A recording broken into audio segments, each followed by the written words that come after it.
Daros la bienvenida a todos a este segundo webinar de nuestra asamblea, la 105, que celebramos en el mes de octubre, principios de noviembre. En esta ocasión la queremos dedicar al teletrabajo y con AJP nos ha parecido interesante su propuesta de dividirla en dos bloques de media hora cada uno. La primera tratará la gestión del teletrabajo en tiempos de COVID. Veremos un poco de cuestiones controvertidas, nueva normativa que ha salido y algunos ejemplos y casos de jurisprudencia que ya empieza a ver. Y será a cargo de Ladislau Carrascal, abogado y técnico de prevención en AJP.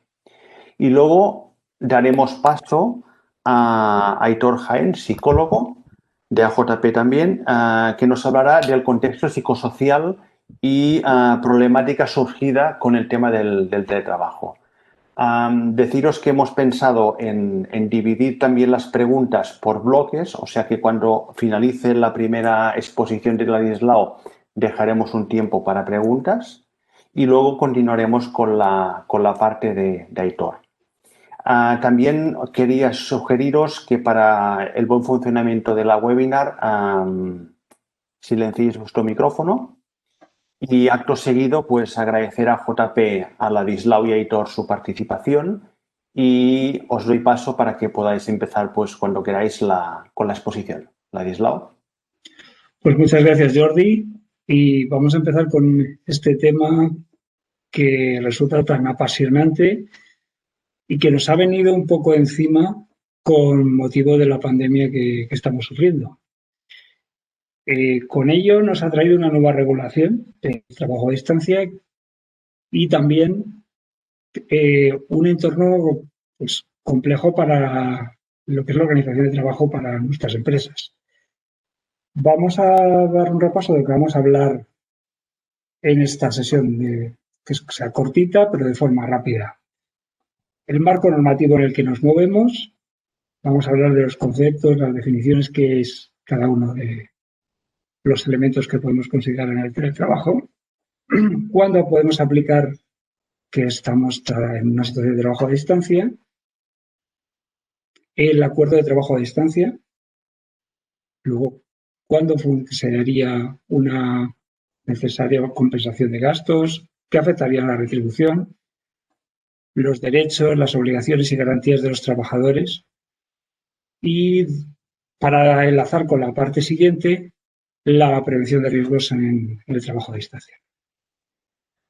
Para empezar, bueno, tenemos un nuevo marco normativo, que será el Decreto Ley 22/2020 de 22 de septiembre, pero que no es una absoluta novedad en nuestro sistema jurídico. Pues si hay alguno que forme parte tenga nociones en materia legal, seguramente sabe que el artículo 13 del Estatuto de los Trabajadores ya recogía el trabajo a distancia. Dentro de un conjunto de normas y de una manera más parca, más escasa, que ahora mismo tiene la nueva regulación. También que la Comunidad Europea pues había un acuerdo, por ejemplo, el Acuerdo Marco Europeo del Teletrabajo firmado entre las confederaciones de sindicatos y la patronal, también la OIT que ha hecho informes en este sentido. En esta situación en la que nos ha llegado una nueva regulación, tenemos que tener en cuenta en qué entorno nos vamos a mover desde el punto de vista jurídico. La llegada de esta norma a través de un instrumento jurídico que es el Real Decreto Ley, que está caracterizado para ser utilizado en situaciones de urgencia, resulta que ha venido destinado para cubrir una situación que no es de urgencia, porque el teletrabajo que se ha venido implantado por COVID no está incluido dentro de esta norma. Pero ello no significa que la regulación normativa que está en este Real Decreto, que como vamos a ver ahora en adelante, realmente no va a ser nada novedoso, sino que va a trasladar y acumular lo que ya la legislación iba incluyendo en diferentes normas, presente en el estatuto y otra normativa laboral, a formalizarlo a través de un instrumento que es el acuerdo de teletrabajo. ¿Qué excepciones aplican a esta normativa? Pues aquellas que están sujetas a acuerdo individual, que no esté derivado de convenio colectivo, pues que necesitarán 3 meses hasta que entre en vigor. Si tenéis convenio colectivo y hay alguna referencia a trabajo a distancia, pues según el ámbito temporal del convenio. También, si alguien estaba practicando teletrabajo en sus organizaciones y tenía un procedimiento de teletrabajo, tiene que saber que con esta nueva normativa la forma de compensación, la absorción, la eliminación de las condiciones que actualmente estuvieran establecidas están prohibidas. Es decir, que como mínimo, si era mejor, deberá mantener las condiciones que actualmente disponía. Sobre este entorno es en el que nos vamos a mover. Si ahora mismo para las empresas que no tenían ningún tipo de teletrabajo previamente a la entrada en vigor de la norma y que lo implantaron específicamente con el COVID, no están obligadas a aplicar los requerimientos formales que se establecen en esta norma. Aunque sí, como vamos a ver, muchos de los requisitos que son trasladados a la misma serán de aplicación a las actividades que desarrollen. Un elemento que creo que es fundamental y que para los juristas es básico es definir qué es cada cosa.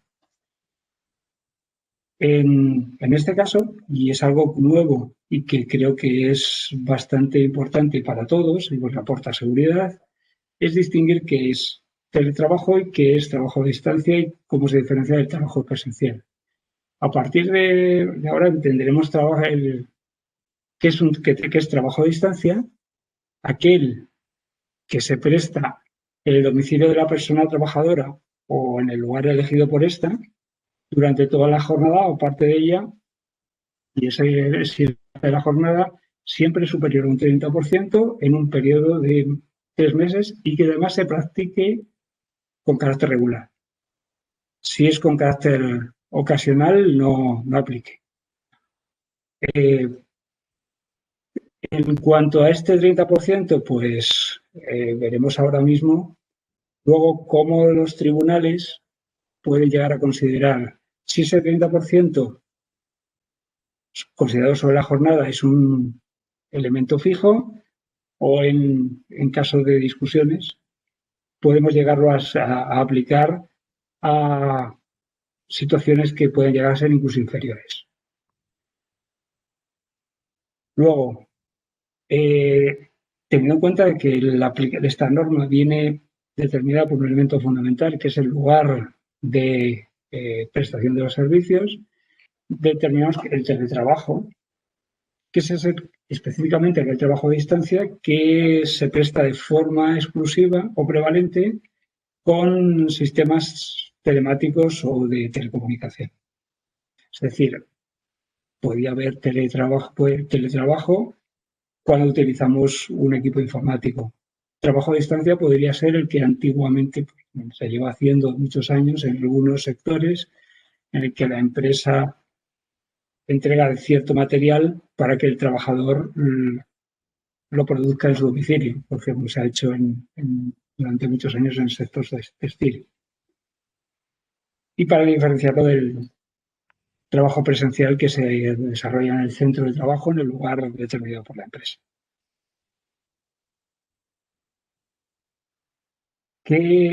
¿A dónde aplica este esquema? Pues exclusivamente a las relaciones laborales por cuenta. En esto no cambia nada con lo que hasta actualmente, hasta la entrada en vigor de este Real Decreto Ley, estaba siendo de aplicación.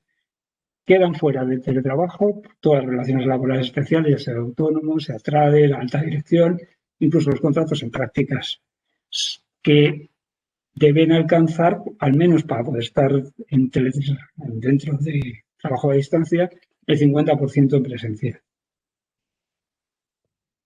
En cuanto a la regularidad, se requiere que al menos sea el 30% de la jornada y que ese mismo porcentaje, si es como en un contrato temporal, en función de la duración del contrato. ¿Qué quiere decir esto? Que los que están por debajo del 30% de la jornada no les aplica ninguna. Pues no. Tenemos lo mismo, la misma regulación que antes. Estos trabajadores seguirán bajo la cobertura normativa del Estatuto de los Trabajadores, la normativa general que aplique, por ejemplo, en materia de desconexión digital, o el convenio colectivo de aplicación si regulaba estas situaciones. Esto es precisamente lo que ocurre con el teletrabajo específicamente desarrollado en las empresas con ocasión de la pandemia del COVID-19. Que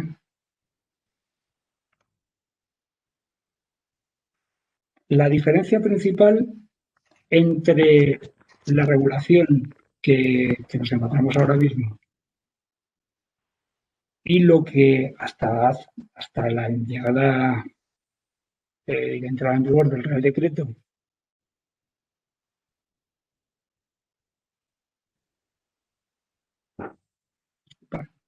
me ha salido una solicitud es la existencia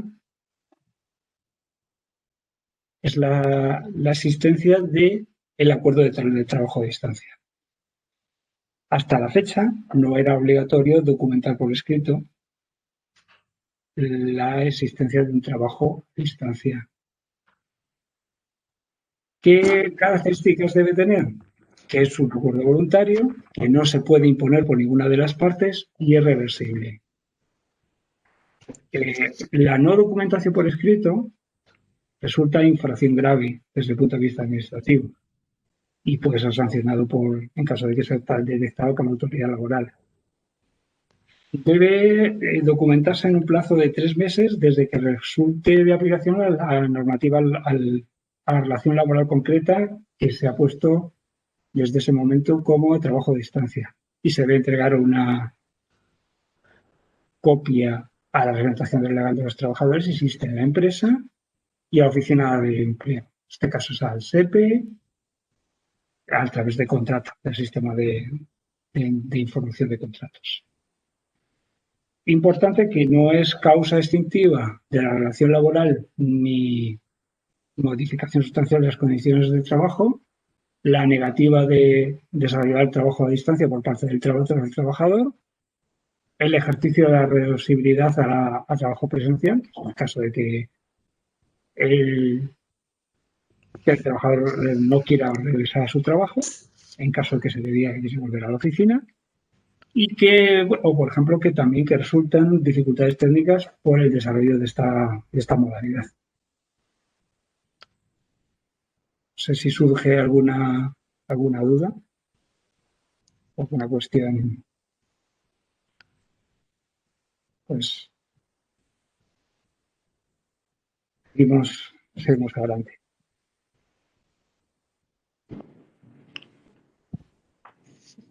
¿Por qué? Sí, yo quería hacer una pregunta. Soy Fina Parejo de la empresa Arkema. Sí. Por ejemplo, los comerciales que no llegan a estar, o sea, que están más del 30% de su jornada trabajando en casa, porque el viaje es inferior al 70%, ¿se consideran también teletrabajo?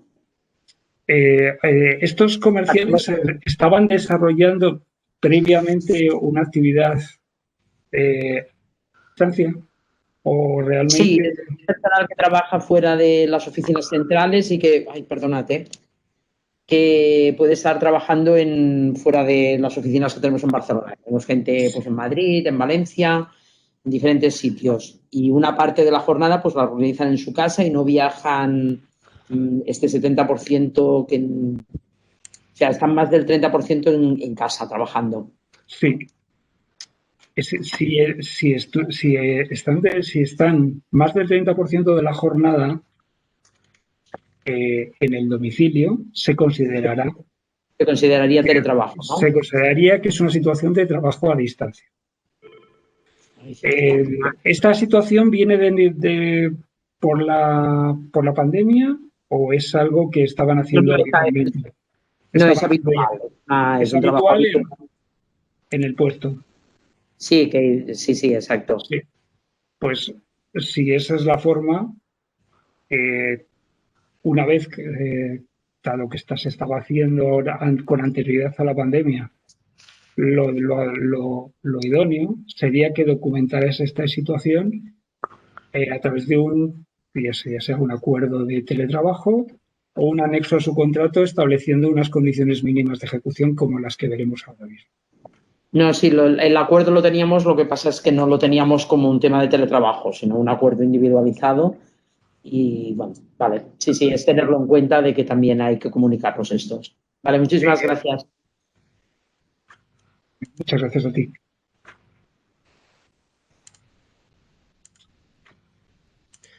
El acuerdo de trabajo a distancia, partiendo de los mínimos establecidos en el Real Decreto, nosotros recomendamos que tenga una serie de cuestiones básicas que entendemos imprescindibles para considerar todos los aspectos que pueden afectar a la realización del trabajo en esta modalidad. La duración. Aunque se puede hacer de forma indefinida, lo normal es establecer que tenga un plazo y establecer la forma en la que se va a ser reversible a una situación de trabajo presencial.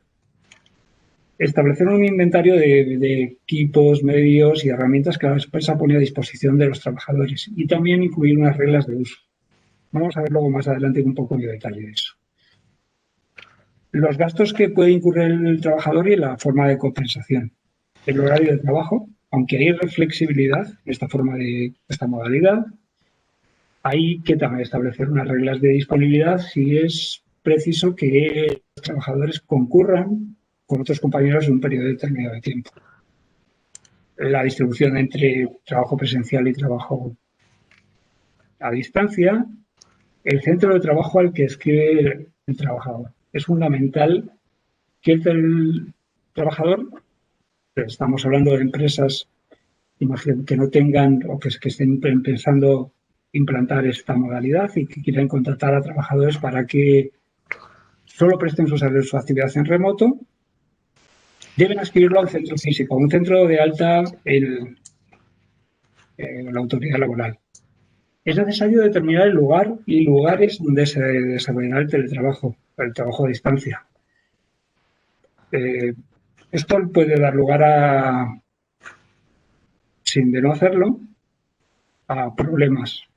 Imaginemos que alguien decide cambiar su domicilio por el hecho de estar teletrabajando. Si no fijamos bien el lugar donde se desarrollará el trabajo a distancia, si luego queremos que por alguna razón regrese a nuestras instalaciones, si no hemos fijado bien esto, nos puede dar lugar a problemas. El plazo para revertir el teletrabajo en una situación normal. Los medios de control. También veremos cómo podemos, hasta dónde puede llevar el control de la actividad del trabajador por el empresario. Un procedimiento a seguir en caso de dificultades técnicas. En el caso de las telecomunicaciones, aunque las cosas han funcionado muy bien durante toda la pandemia, no sería tampoco extraño que no nos pudiéramos conectar. Entonces, tendríamos que establecer qué es lo que ocurre, qué plazo tenemos para volvernos a estar disponibles y qué hay que hacer en cada caso. Protección de datos personales, seguridad en la información y también las medidas preventivas aplicables a los riesgos laborales identificados en la evaluación de riesgos de la empresa en este puesto.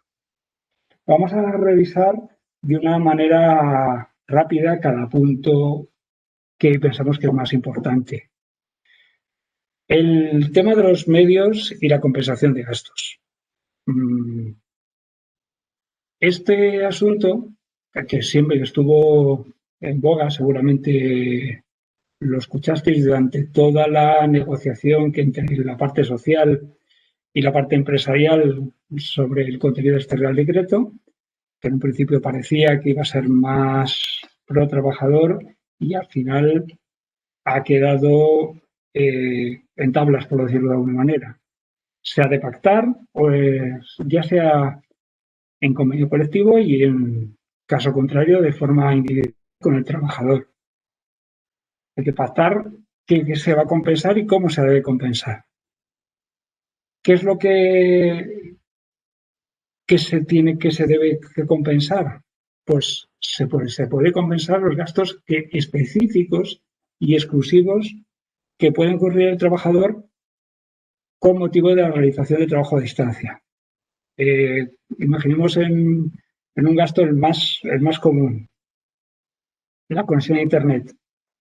Casi todos tenemos en nuestra casa una conexión de tarifa plana y que usamos durante toda la jornada laboral. No sería lógico esperar que la empresa nos pagara el 100% de esa tarifa. Fácilmente se puede llevar a la conclusión de qué cantidad de tiempo estamos utilizando y qué cantidad de conexión estamos utilizando para nuestro trabajo con respecto a toda la jornada. Y en cuanto a si la empresa tiene que pagar, por ejemplo, la conexión a Internet que tiene el empleado, es posible que algunas compañías decidan elegir cómo se conecta el trabajador, porque les compensa por seguridad, por ahorro, por tengan acuerdos de compra con determinados proveedores de Internet. No sería obligatorio que la empresa satisfaga, que le pague al trabajador la cuota de Internet que él mismo está pagando. También referente en este aspecto, algunos pluses y complementos que se pagan, por ejemplo, los plus transporte, los pluses de comida. Sería conveniente que las empresas se analizaran sobre la continuidad del pago de determinados pluses. ¿Están ligados específicamente al desplazamiento y a la prestación del servicio o están ligados directamente a la propia relación laboral? Si están ligados y se pagan específicamente por la prestación específica del servicio, es decir, si yo me muevo a tal lugar, tengo un plus, o si yo tengo que desplazarme fuera de domicilio, me pagan tantos euros en concepto de ticket restaurant, lo tendré que pagar si ocurre ese caso.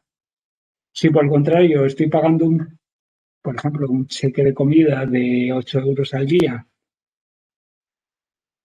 sí o sí, que tengas trabajador a jornada completa, a jornada partida o reducida, será difícil que ese complemento pueda dejar de pagarse y se tendría que seguir satisfaciendo a igual condición que si se presta el servicio en la oficina en vez de a distancia.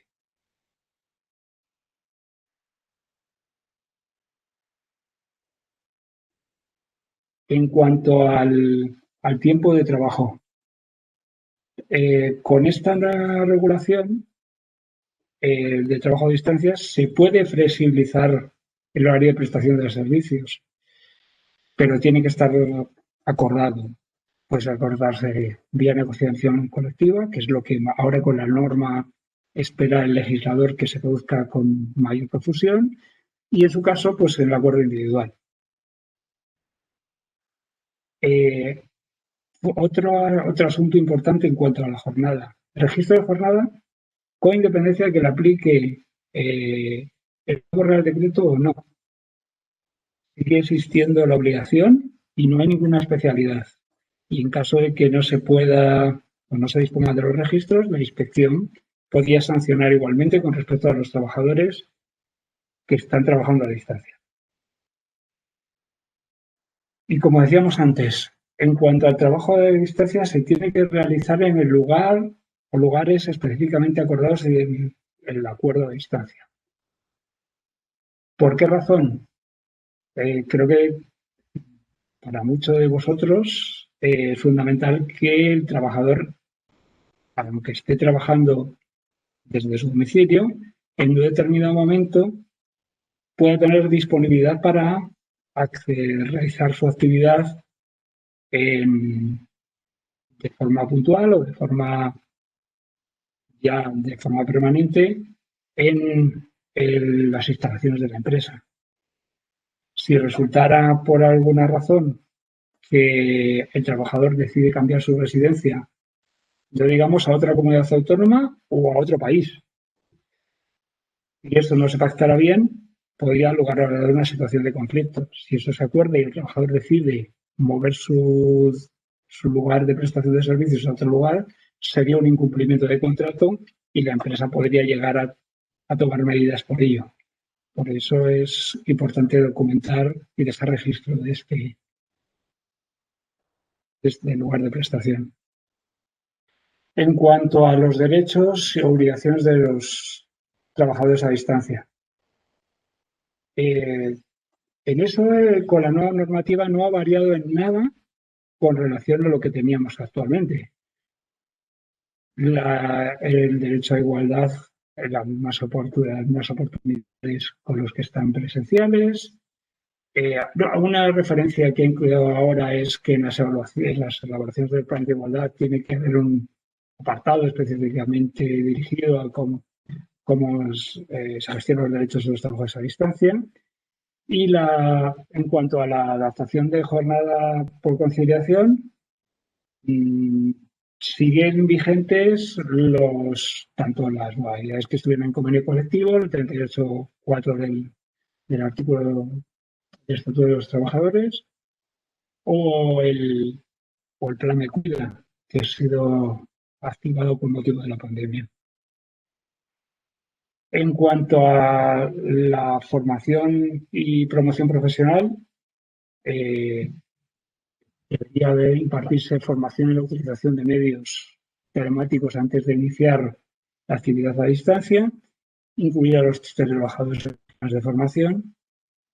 Y la diferencia con algo que antes no existía, pues es que los trabajadores que empiecen su relación laboral a distancia al 100% desde el inicio de su actividad en la empresa, tendrán un derecho preferente a ocupar unas vacantes que surjan de forma presencial en la empresa, debiendo a la empresa informarles de cuándo se producen esas vacantes.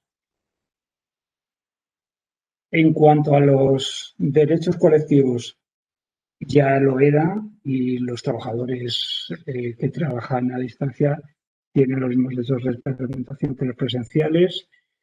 Ahora en la norma, como novedad, se ha hecho referencia a la necesidad de eliminar obstáculos de comunicación entre los representantes de los trabajadores y la plantilla, incluyendo la creación de lo que podría llamarse como un tablón virtual en sustitución del tablón que se puede encontrar en el centro de trabajo en el que los representantes se comunican con la plantilla. ¿Cómo puede controlar el empresario a la realización del trabajo?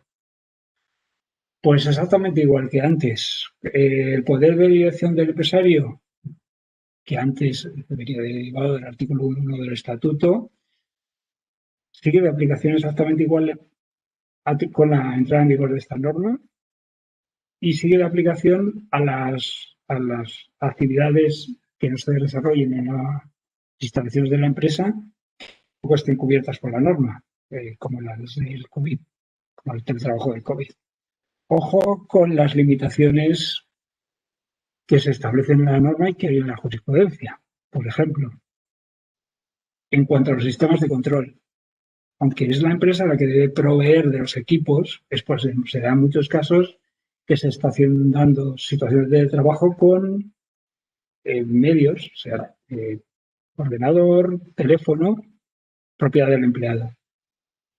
No se puede obligar al trabajador a instalar en sus equipos ningún programa, aplicación de monitorización de la actividad laboral. Ya hay una sentencia, en el caso Telepizza, no sé si alguno habrá tenido ocasión de escucharlo, que la compañía quiso instalar un sistema de monitorización de ubicación para sus repartidores. Esa misma sentencia es aplicable perfectamente para cualquier trabajador a distancia. En cuanto a las obligaciones de los trabajadores, son ya las que teníamos todos y que vienen derivadas del estatuto y que vienen de la relación laboral que se mantiene, tanto en la gestión de la información, en la protección de datos, respecto a las instrucciones de utilización y conservación de los equipos que la empresa pone a disposición. Para eso es imprescindible que la empresa establezca unas reglas de uso. Cómo has de conservar, cómo has de utilizar, qué has de hacer en caso de que necesites cierto mantenimiento y que el empleado está obligado a cumplir. En cuanto al derecho a la intimidad, lo que hemos hablado. Está prohibido instalar programas, aplicaciones, en los dispositivos propiedad del trabajador. Y en caso de utilizar sistemas de control, de monitorización, es necesario informar al trabajador de que se está haciendo uso de estos sistemas, respetando siempre lo establecido en cuanto a privacidad al derecho a la privacidad y la intimidad. Por ejemplo, si tiene acceso a la cámara, cuando hace fotografías y está grabando el vídeo, tiene que dar aviso de cuándo se está produciendo esa grabación y cómo se están gestionando esos datos. Es fundamental también establecer reglas privadas sobre la utilización de los dispositivos empresariales. Si la empresa le cede al trabajador a distancia un equipo para desarrollar una actividad profesional, y el trabajador puede utilizarlo también en parte para su uso privado. Por ejemplo, si puede ver películas en Netflix o puede hacer una videoconferencia particular. Es fundamental eso para luego no llevarnos a engaño si el equipo resulta dañado por ese uso particular del empleado o se piensa que está haciendo un abuso de las capacidades que se le han dado. Por eso creo que es fundamental que esto se regule y se establezca, si es posible, en un acuerdo con el trabajador o en una normativa interna. El derecho a la desconexión digital, que tampoco es parte de esta nueva norma, sino que ya estaba en la normativa anterior, es fundamental resaltar la importancia de limitar las comunicaciones empresariales en periodos de descanso del empleado. Ahora después veremos con Aitor el cambio que esta modalidad de trabajo ha tenido y cuánto ha influido en los riesgos derivados de la actividad. Y tener en cuenta que aunque existe flexibilidad en la prestación de servicio, es obligatorio el respeto a la duración máxima de la jornada. La jornada tiene la duración, el número de horas, igual que cuando se estaba trabajando en modalidad presencial. En cuanto a prevención de riesgos, la nueva norma trae dedica mucho espacio a los riesgos laborales derivados de la actividad de trabajo a distancia. Tenemos que tener en cuenta que los riesgos a los que puede estar expuesto el teletrabajador son diferentes, son concretos, son los mismos que nos podemos encontrar en el centro de trabajo. ¿Qué actividades básicas tenemos que desarrollar? Pues una evaluación de riesgos y una planificación. Lo mismo que hacemos en nuestra oficina. ¿Cómo vamos a hacer la evaluación? Pues tenemos la posibilidad de llegar a ver el puesto de trabajo donde desarrolla su actividad el empleado a distancia, por su domicilio, por ejemplo. Teniendo en cuenta también que el domicilio es inviolable y el trabajador podría llegar a bloquear el acceso, no permitir acceso a los técnicos de prevención. Si no se lo permite, pues no pasa nada. En caso de no facilitarle el acceso, se diseñan unas medidas preventivas sobre la base de la información disponible. Podemos pasarle un cuestionario, el trabajador lo completa y sobre esa base elaboraremos las medidas preventivas que sean necesarias para ese puesto. El propio trabajador puede pedir también a la empresa que un técnico, por ejemplo, revise cómo está configurado su puesto de trabajo. En esto es fundamental que tengamos en cuenta que es posible que la ocurrencia de un accidente de trabajo en una situación de trabajo a distancia y que el incumplimiento de estas obligaciones, esos deberes generales de prevención que tiene el empresario, podría considerarse que se trata de un incumplimiento que dé lugar a las correspondientes responsabilidades legales, que, como seguramente sabéis, pues del orden administrativo, del orden civil, del penal, que es lo que sería complicado, delito contra la seguridad de los trabajadores, o incluso puede ser un recargo de prestaciones, con lo que puede llegar a suponer con esa medida. Pues ya para terminar, pues unas recomendaciones finales. Pues lo que hemos hablado. Los trabajadores que están desarrollando la actividad a distancia durante la pandemia o los que lo están desarrollando por debajo del 30% siguen bajo el paraguas legal y pueden seguir haciendo la actividad sin documentarla. Pero que nosotros recomendamos a las empresas que cualquier trabajador que necesite teletrabajar o trabajar a distancia documenten esa situación. ¿Y qué harían según el caso? Si ya tenían acuerdos previos de teletrabajo, sin restringir los derechos que tenían anteriormente, adaptarlos en un plazo de 3 meses. Si no tenían acuerdos previos, sería recomendable que lo hicieran, pues para mayor seguridad jurídica de todas las partes. Las cosas documentadas en caso de conflictos son las más fáciles de resolver.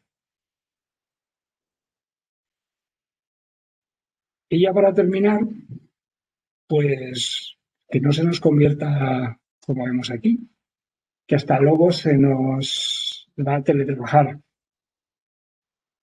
cuando va por el camino. Pues muchas gracias a todos y estoy a vuestra disposición para...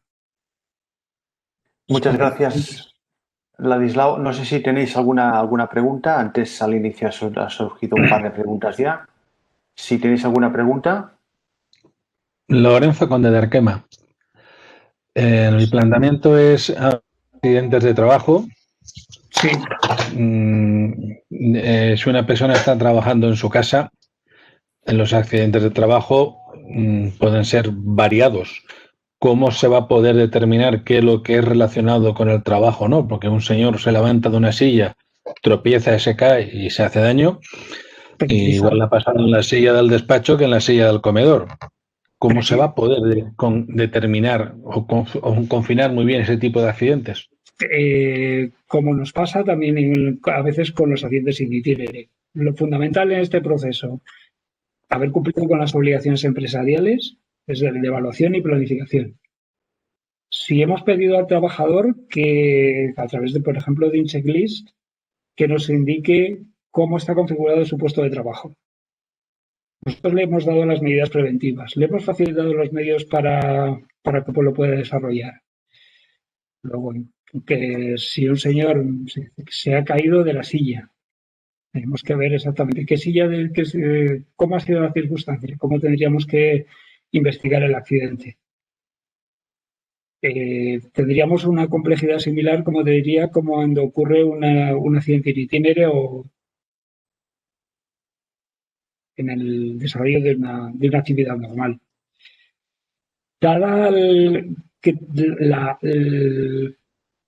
el entorno de trabajo en el que se hará la actividad a distancia es limitado, porque lo tendremos contemplado dentro de nuestra evaluación de riesgos, tendremos, gracias a esa evaluación, más facilidad a la hora de identificar si lo que nos está diciendo este señor es viable o no para que ocurra como accidente de trabajo.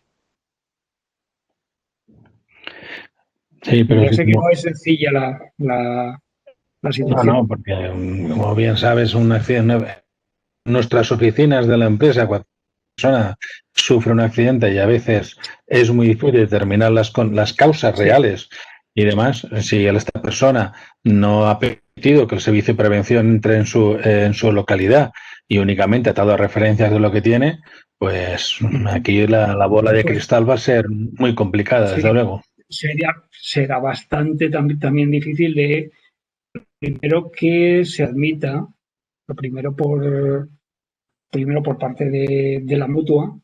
Sabéis que el proceso de comunicación de accidentes de trabajo. O sea, puedes llegar a comunicar el accidente y después que ese accidente se considere como accidente laboral. Un señor se accidenta, imaginemos, se dice que me he caído de la silla en casa.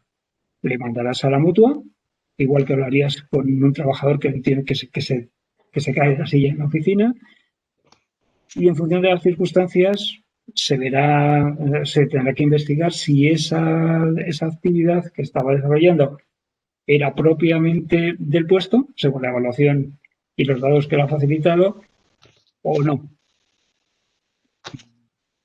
Y como dices, se pueden dar situaciones complicadas, sobre todo si alguien quiere actuar de mala fe. Bueno, dirá.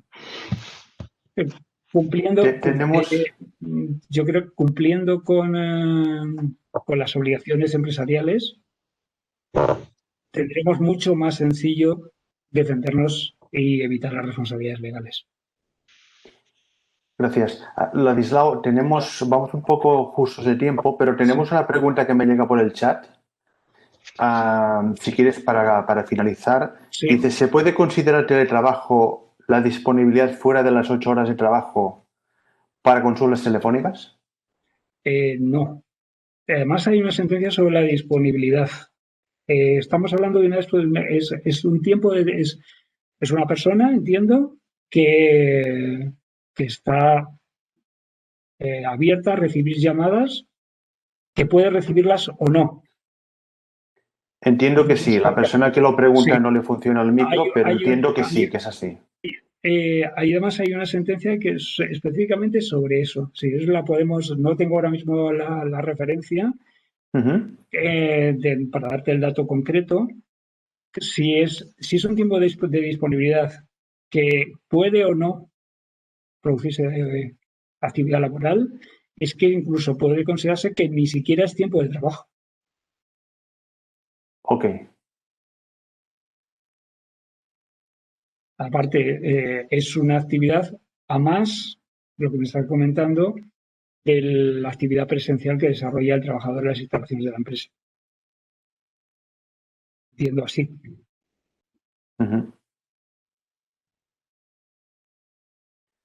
Perfecto. Me ha parecido ver una pregunta, pero no sé si hay en el chat. Sí, hola. Sí, veo aquí. Hola. Sí, hola. No, yo he puesto una pregunta en el chat porque no lo acabo de entender.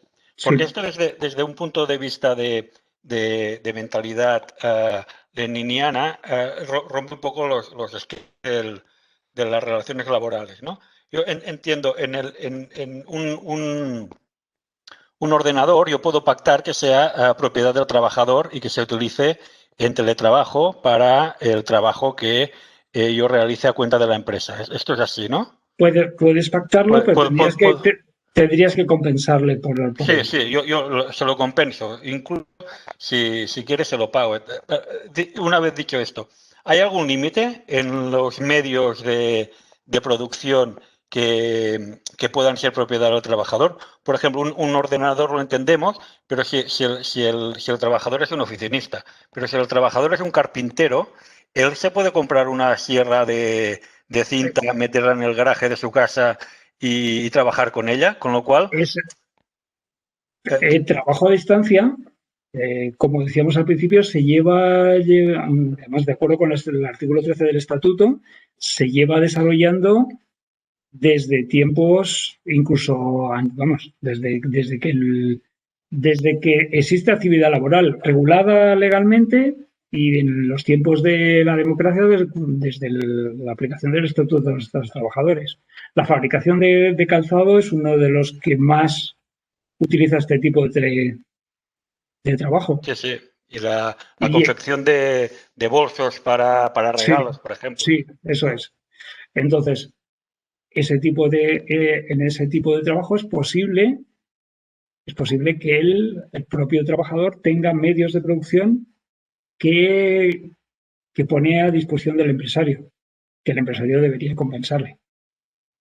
Entonces, la pregunta viene por la evaluación de riesgos de esos equipos. Sí, claro, porque no es lo mismo el nivel de riesgo que me genera un ordenador encima de una mesa que el que me puede generar el que yo fabrique zapatos en mi casa porque tengo disolventes y una mala Sí, ventilación en el sí. comedor. Si contratas trabajo a distancia en el que, aparte además del desarrollo de la actividad en sí, estás permitiendo que el trabajador utilice sus medios de producción, tendrás que evaluar los equipos de trabajo que has permitido que el trabajador utilice. Entonces, Claro. Sí, sí. Sí, dentro sí, de sí, esa sí, propia sí. evaluación, Si él quiere. claro, si él quiere, pero Vale, sí, sí, sí. una vez que has permitido que utilice esos equipos de trabajo en beneficio de la empresa, es responsabilidad de la empresa que esos equipos cumplan con la normativa. O sea, si necesitas que una máquina tenga un marcado CE, no es posible que tú pactes con el trabajador que utilice una máquina fabricada que por muy buena que sea, para fabricar calzado o bolsos, una máquina de coser que está fabricada en 1910. Bueno. Oye, y por último, si el teletrabajador, pongamos por caso, trabaja fuera de los límites territoriales de la Ley de Prevención de Riesgos, o sea, por ejemplo, se va a trabajar a Perpiñá, que está aquí al lado, ¿le aplica la legislación española? Si el contrato de trabajo está bajo la normativa española, es decir, si tú firmas un contrato de trabajo bajo el amparo del Estatuto de los Trabajadores y el convenio colectivo que aplica en tu empresa, evidentemente. Claro, pero puedes hacer lo contrario. Tú no puedes contratar a alguien como empresa bajo la normativa española, no puedes pactar que, que esa relación laboral se rija bajo el derecho francés, porque No, pero si yo contrato a un trabajador en Perpiñá, ¿le aplica la legislación española? O sea, ¿es obligatorio que le aplique la legislación española? tú tienes, Entiendo que no.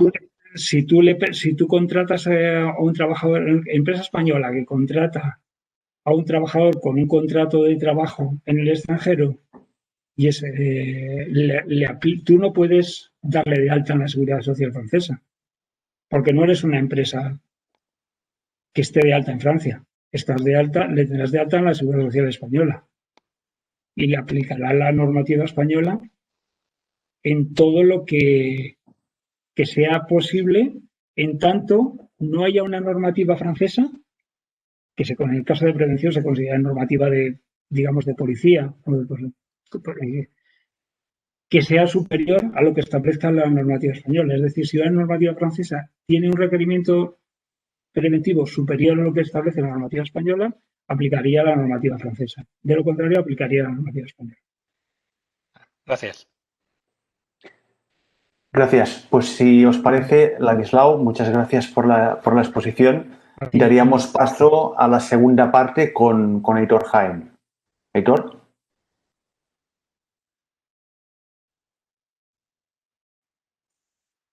Sí, buenas tardes. Muchas gracias, Jordi. Buenas tardes a todo el mundo. Como me ha presentado Jordi al principio, soy Aitor Jaén, psicólogo y técnico de prevención de AJP. El contexto de mi presentación va en la índole de los aspectos psicosociales, que la situación ahora mismo que tenemos de teletrabajo no siempre bien regulado, no siempre bien establecido de manera previa, como bien ha contemplado Ladislao, pues puede generar ciertas alteraciones, ¿no? Sí que es cierto que hay un trasfondo en todo esto, que lo vamos a dejar, yo creo que bastante claro a lo largo de la presentación. Jordi, ¿se ve la presentación ya en pantalla completa? Sí, sin problema. Vale, perfecto. Si yo hago esto, ¿se ve la presentación en modo edición o seguís viendo pantalla completa? No, Edición. Modo edición, vale. Es el problema que tiene Ladislao. Es que me gusta trabajar con las notas que suelo llevar para precisamente los temas que quiero comentar que podamos hablarlos. No pasa nada, iré cambiando los formatos.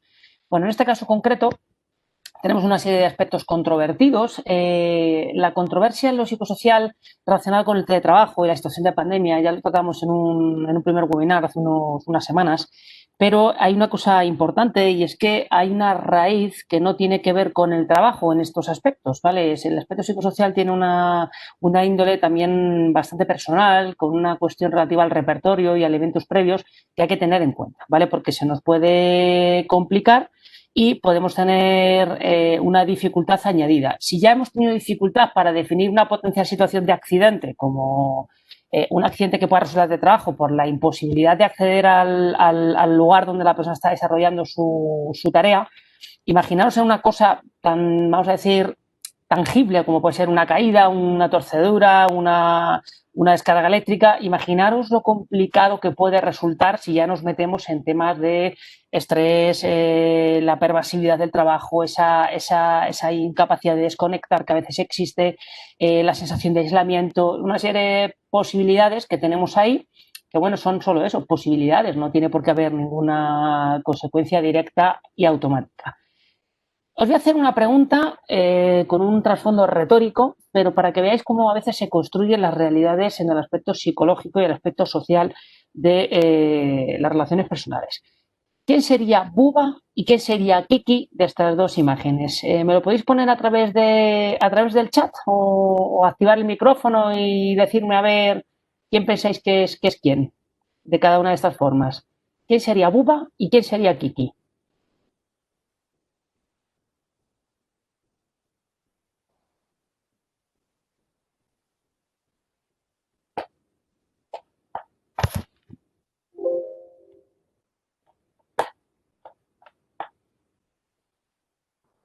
Venga, ¿quién se anima? Recordad que no es una pregunta trampa, ¿vale? Es una pregunta que nos va a servir para poder ver el trasfondo de la construcción de pues, los significados y de esa construcción social de los acuerdos que puede haber, ¿no? en el ámbito psicosocial. Esto es importante porque si entendemos este concepto vamos a entender bastante la problemática que se nos pueda presentar. Venga, ¿quién se anima? Por romper el hielo, si quieres, yo que ejerzo de moderador, para mí Kiki sería la estrella naranja. Kiki, la estrella naranja, ¿vale? Por aquí en el chat comenta David Fernández y también el de la izquierda. Bien, ¿vamos estando de acuerdo que Kiki sería la forma de la izquierda y Buba la de la derecha?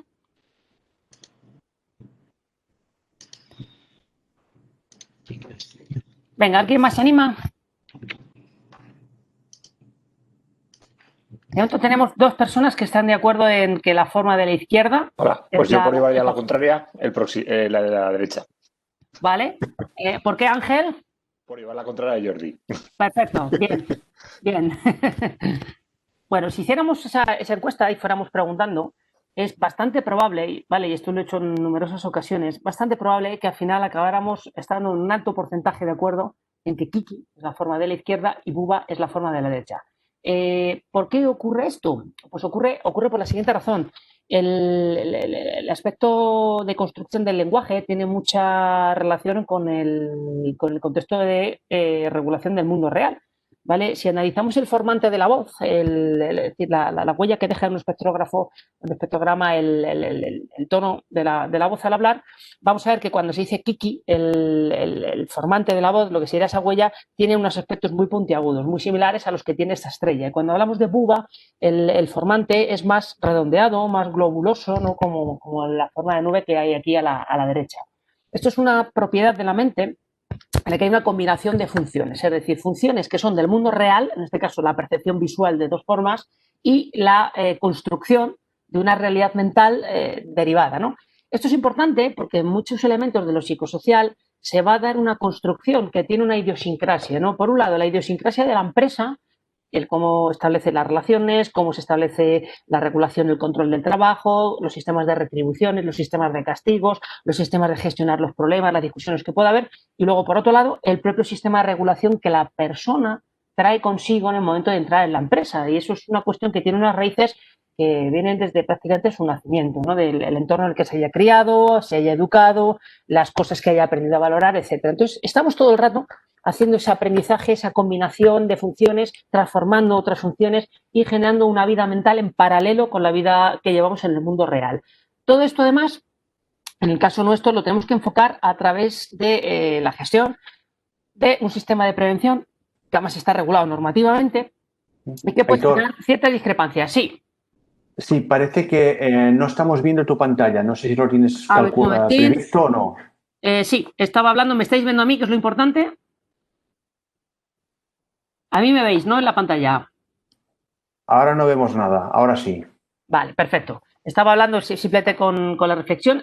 Importante, ¿qué ocurre con esta construcción? Pues que es algo que tenemos que alcanzar, si no evaluar del todo, por lo menos hacernos una idea de que está ahí, ¿vale? Por si en algún caso concreto, repito, en algún caso concreto, no en todos, surgiera algún problema, saber por dónde podemos estar. Con esto tenemos claro que la construcción de la realidad no es directa, ¿vale? Lógicamente va a haber una interacción, el momento presente es bastante dificultoso y más con las noticias que nos van llegando pues, de comunidades autónomas que están teniendo aumentos de casos, que están solicitando ya posibilidades de hacer nuevos confinamientos, con lo cual estamos añadiendo más carga a situaciones en las cuales las personas que están ahí todavía no nos hemos acabado de recuperar de las primeras, sobre todo quien haya tenido que estar trabajando, quien haya tenido que estar en un nivel de activación importante, ¿vale? Fundamental, en este caso concreto, en el contexto laboral hay normas, ¿vale? Aunque vamos a ver que en lo psicosocial son normas muy genéricas que nos van a crear en ocasiones pues cierto estado de indefinición, ¿no? Y eso a veces es un problema. Al final, lo psicosocial tiene que ser una prioridad, ¿vale? Por una cuestión, porque estamos trasladando riesgos en un entorno que se pueden llegar a controlar de más o menos buena manera, pero al final es un contexto esencial que estamos viendo que trae bastantes problemas incluso para actividades propiamente de seguridad, ¿no? En procesos industriales, en procesos químicos, que son los que nos ocupan aquí en gran medida, ¿no? a las empresas participantes. Lo bueno tiene una parte visible, es decir, lo psicosocial tiene una parte visible, como puede ser, por ejemplo, mediciones de parámetros como tiempo de trabajo y descanso, puede establecerse una cantidad mínima de trabajo y se puede hablar de la complejidad relativa, se puede valorar la complejidad relativa de ese trabajo que se tenga que hacer a distancia, se puede hablar de plazos, de fechas de entrega, etcétera, pero además vamos a tener una parte invisible donde va a entrar en juego ese equilibrio entre capacidades y exigencias. Las exigencias van a ser siempre muy relativas dependiendo de la persona, igual que las capacidades, pero en el teletrabajo estamos viendo problemas con la difuminación de límites entre lo que es tiempo de trabajo y lo que no. De hecho, estar en casa ya genera que esa frontera no esté bien marcada y eso va a generar problemas porque hay una cierta tendencia a invadir ese espacio personal y ese tiempo. Muy importante, en ocasiones, al evitar transportes, al evitar desplazamientos, se puede hacer un exceso también de inversión de esa parte temporal en el trabajo, generando más carga, además una carga que es a largo plazo va a ir acumulándose. También hay que ver en el teletrabajo el contexto personal y familiar, que es otro de los elementos que nosotros hemos encontrado que ha generado bastante problemática, ¿vale? Sobre todo, en primer lugar, por una sobrecarga adicional, al irte a trabajar, al fin y al cabo, pues te dejas todo lo que te esté dando trabajo en ese contexto de tu casa, pues te cierras la puerta y lo dejas ahí, ¿no?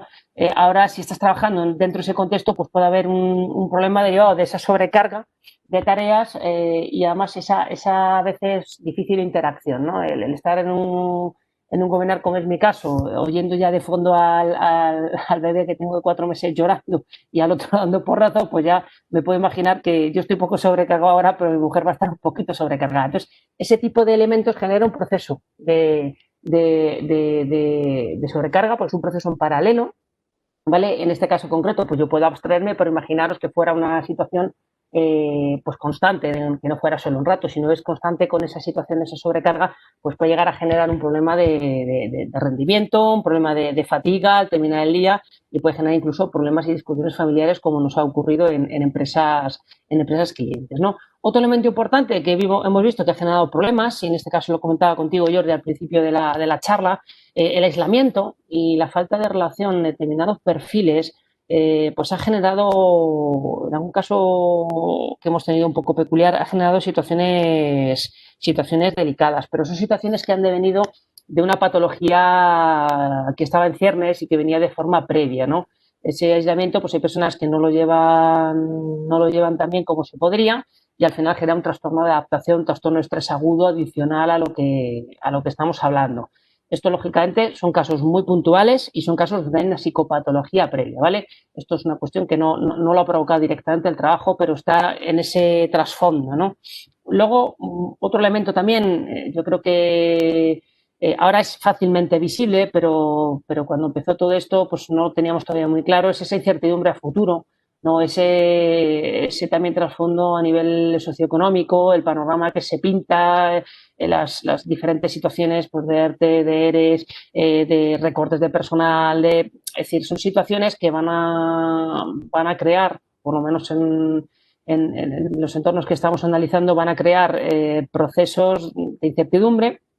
La incertidumbre tiene una parte positiva, ¿no? Y es que es al final lo único cierto que tenemos en nuestra mente de cara a la venida del tiempo, es decir, es lo único cierto que tenemos, pero ocurre que esa incertidumbre no siempre es bien manejada porque ahora mismo en nuestro mundo cotidiano intentamos tenerlo todo bajo control o es normal querer tenerlo todo bajo control, pero si vamos a ese contexto de incertidumbre, pues al final no vamos a saber dónde estamos dentro de una semana. Creemos o construimos una idea de que vamos a estar en un lugar determinado, que estaremos haciendo una cuestión determinada.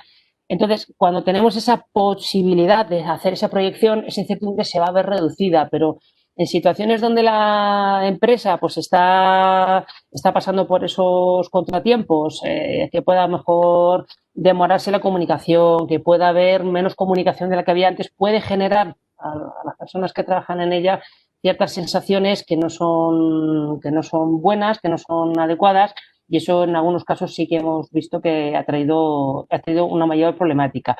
Pero al final esta problemática, en la índole psicosocial, solo es un comienzo para investigar qué puede estar pasando ahí, ¿no? Porque al final lo psicosocial es un estado de general construcción por parte de todas las personas y al final se trata de valorar todo en su justa medida, ¿no? Al final tenemos una cultura muy reactiva. Yo creo que con la situación del COVID lo hemos vivido en toda su amplitud, esa capacidad reactiva. Cualquier persona en cualquier lugar del mundo tiene un elemento reactivo, ¿vale? Y es al final el elemento que nos lleva a darnos cuenta de cuándo hay que parar, cambiar y adaptarse, ¿no? Es algo esencial para la supervivencia. Ganaríamos un poco más si tuviéramos un enfoque proactivo, donde antes de plantearnos qué tengo que tener mal para parar o para replantearme las cosas, sino qué cosas tengo que intentar hacer para poder empezar a estar bien o para lograr que todo vaya bien. Sería un enfoque más con la vista puesta en el futuro, pero bueno, entiendo también, hay que entender también que la situación ahora mismo pues obliga a tener esa economía o ese pensamiento crítico prácticamente de, como nos dicen en ocasiones, pensamiento de guerra, ¿no? Enfrentarte en el aquí y el ahora y vamos a ver cómo salimos de todo esto. Esto es un elemento que, bueno, que puede generar bastante problema. ¿Qué aspectos son esenciales para gestionar estos aspectos? No tienen por qué ser solamente enfocados como riesgos, ¿no? Sino como no solo para la posibilidad de que haya un daño a la salud, sino vamos a enfrentarlos como posibilidades de alterar ese equilibrio, ese bienestar, sin que eso se pueda sacar del aspecto de la salud, ¿no? Pero no siempre me gusta hablar de riesgos psicosociales, yo hablo más de índole psicosocial para hacer hincapié también en que no se trata solo de ponerlo en negativo, ¿no? Sino que hay que verlo en práctico. En primer lugar, evitar los riesgos psicosociales no se puede, ¿vale? Son riesgos ubicuos y además son riesgos que para la empresa es imposible manejar al 100% por una razón. En la índole psicosocial hay un aspecto de valoración de las personas, como hemos visto. Podemos estar de acuerdo en que Kiki era la forma puntiaguda, pero es un acuerdo completamente aleatorio, ¿vale? Podemos llamar Buba perfectamente a la forma puntiaguda, ¿vale? Y Kiki a la otra, y no pasaría absolutamente nada. De la misma manera que a un caballo le ponemos el nombre de caballo, pero le podríamos poner el nombre de avión, porque al fin y al cabo las relaciones entre palabras y la realidad son relaciones arbitrarias. Lo que ocurre que esas relaciones arbitrarias dejan de ser tan arbitrarias cuando todo el mundo está de acuerdo en ellas y cuando acordamos de forma social ponerle la misma etiqueta a eso que estamos viendo todos de manera conjunta y similar. Así es como se desarrolla el lenguaje, así es como se desarrolla el sistema conceptual, así es como se desarrolla el pensamiento y el lenguaje básicos a nivel de ser humano y, lógicamente, todo lo demás es una construcción que va sofisticándose con el paso del tiempo, en la evolución humana, hasta llegar pues, a donde estamos ahora mismo, ¿no? Con la capacidad de regular todo prácticamente en cualquier contexto y en cualquier área. Y la prevención de riesgos laborales, por supuesto, es una regulación más de todas las que hay. Por lo tanto, evitar los riesgos para la índole psicosocial no se puede, porque además son riesgos que vienen construidos desde mucho más atrás, si acaso tenemos alguna persona vulnerable, y lógicamente el desarrollo de ese trabajo en esa situación de relación puede generar que debute una situación de riesgo o un problema. Evaluar los riesgos que no se puedan evitar, pues hay que preguntarse cómo, porque realmente lo comentábamos el otro día en otra charla, en otro contexto, con un señor que fue director general de trabajo en la Comunidad de Madrid, con Ángel Jurado. Pues al final ocurre que no hay un desarrollo normativo todavía claro para lo psicosocial. Sí que tenemos ya claros que hay métodos, ¿vale?, que más o menos están validados, pero si todavía estamos usando métodos que son recomendaciones y todavía estamos tratando de convencer a las empresas que los riesgos psicosociales también importan, salvo que pueda referirse a alguna norma, nosotros conocemos bastante núcleo derivado de las pymes, pequeñas y medianas empresas, donde los aspectos psicosociales no se van a contemplar, ¿vale? Porque no existe esa cultura todavía de analizar estos elementos. Entonces, aquí ayudaría, y esto es una reflexión que lanzo yo al aire, ayudaría a tener ese desarrollo normativo. No porque haga falta obligar a nadie, sino porque además nos serviría de guía, ¿no?, para poder tener un método, tener un estándar común para hacer ese acuerdo del que hemos hablado antes, ¿vale? Y tener todos de acuerdo, pues oye, si utilizamos un FSICO, un cuestionario de Copenhague, utilizamos el método de Distrito Navarro, etcétera, pues estemos todos alineados en que eso es lo correcto, ¿no? Ayudaría, yo entiendo, algo más de desarrollo. A este nivel, además, tendríamos que, haciendo esa aplicación de principios, combatir riesgos en origen. Y yo me pregunto, ¿cómo? ¿Cómo? Y este cómo es una pregunta con bastante calado. Al final, un proceso químico, yo tengo muy claro lo que tengo de entrada, no tengo una serie de productos, hago una serie de procesos químicos y tengo un resultado, ¿no? Y puedo además, con los cálculos y las distintas combinaciones, reacciones químicas, puedo saber qué está ocurriendo en cada momento y puedo obtener pues, un producto con unos subproductos, con una serie de sustancias que yo puedo tener controladas. Hay una predicción en origen, y esto lo sabéis muchísimo mejor que yo, pues es asumible, ¿no? Porque puedo utilizar métodos en origen, una extracción, una aspiración localizada, puedo utilizar medios en el medio de difusión y puedo utilizar medios de prevención en el destino, ¿no? En el propio trabajador, pues toda la parafernalia que tenemos en higiene industrial.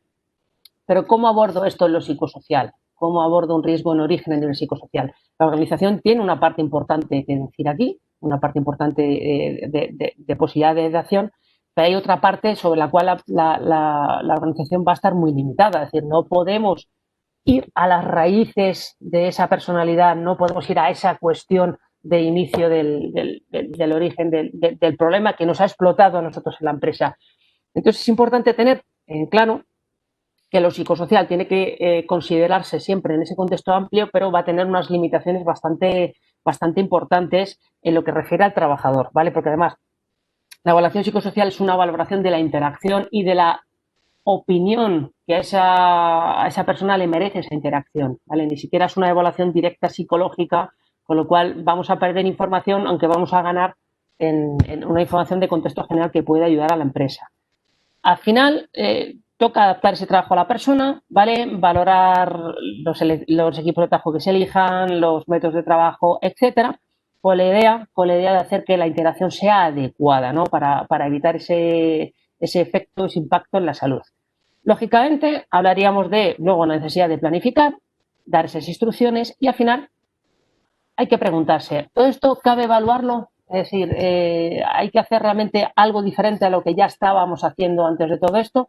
Y yo lancé en su momento 2 preguntas que las vuelvo a lanzar. ¿Supone un cambio de condiciones de trabajo lo que ha pasado? Es decir, ¿estamos trabajando de otra manera? Teniendo en cuenta que en la empresa, las empresas que estáis asociadas a Quasic, seguramente tenéis una gran masa de trabajadores que están en producción directa, que por las circunstancias de vuestro proceso productivo pues no se va a teletrabajar, no se va a teletrabajar en condiciones que se pueda considerar como tal.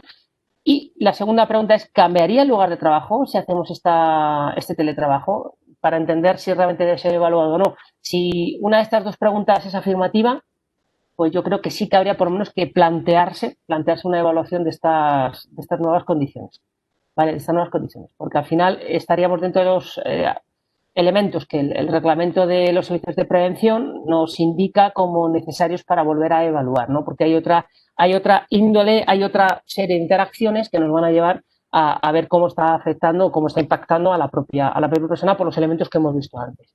¿Vale? Un elemento que sí que es esencial es ese apoyo a los empleados cuando se hace el teletrabajo, que es una cosa que, bueno, ha venido un poquito condicionada por esta necesidad de estar protegidos y prevenidos y que no se ha hecho en ocasiones con la debida preparación. Entonces hay trabajadores que realmente se han quedado descolgados, ¿no? de herramientas, de plataformas, de simplemente ser conscientes de que cuando están en una videoconferencia, pues están en un entorno de trabajo, aunque realmente tengan la conferencia en su habitación o en su despacho de casa. Entonces, hay veces que hay que dar una formación tan básica como, oye, por favor, intenta que no se vea nada detrás de la cámara, que no se vea el tendedero con tu ropa, que sea una cuestión un poco más de estilo, ¿no? Pero a veces hay gente que necesita que se le forme. Entonces es importante prestar apoyo a esos pequeños detalles que van a ayudar a profesionalizar el tiempo y el contexto en el que se está haciendo esa presentación. Al final, de lo que se trata en todo lo que hagamos a nivel de la empresa es aumentar la resiliencia o facilitar esa resiliencia, esa capacidad de resistir y de adaptarse a situaciones de cambio o de molestia y tratar de no añadirle más tensión. ¿Vale? Me decía la gente muchas veces en las evaluaciones psicosociales una frase que he oído en bastantes lugares y momentos, es que al final no necesitamos que nos motiven, sino que nos vale en ocasiones con que no nos desmotiven, ¿no? Y en este caso, bueno, pues yo creo que es una buena forma, ¿no? De recoger qué es lo que hay que hacer en ocasiones. A veces no hace falta añadir demasiadas cosas positivas y con el hecho ya de quitar tensión y de no sumar en negativo, la persona va a tener suficiente con eso.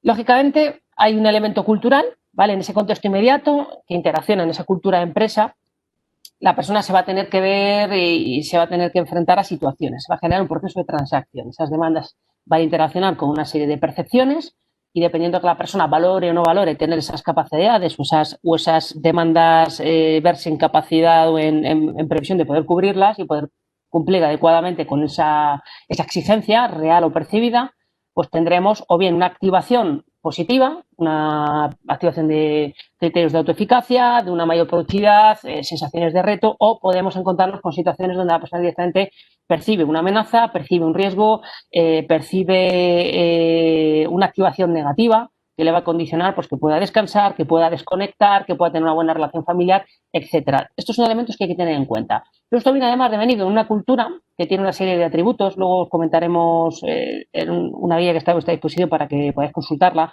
Hay una serie de atributos que no han cambiado con el teletrabajo, ¿no? Y que son esenciales para que la empresa movilice esa fuerza laboral adecuadamente, ¿no? Como puede ser, por ejemplo, una buena acción de liderazgo, unos buenos patrones de comunicación, definir perfectamente objetivos y valores a la hora de trabajar.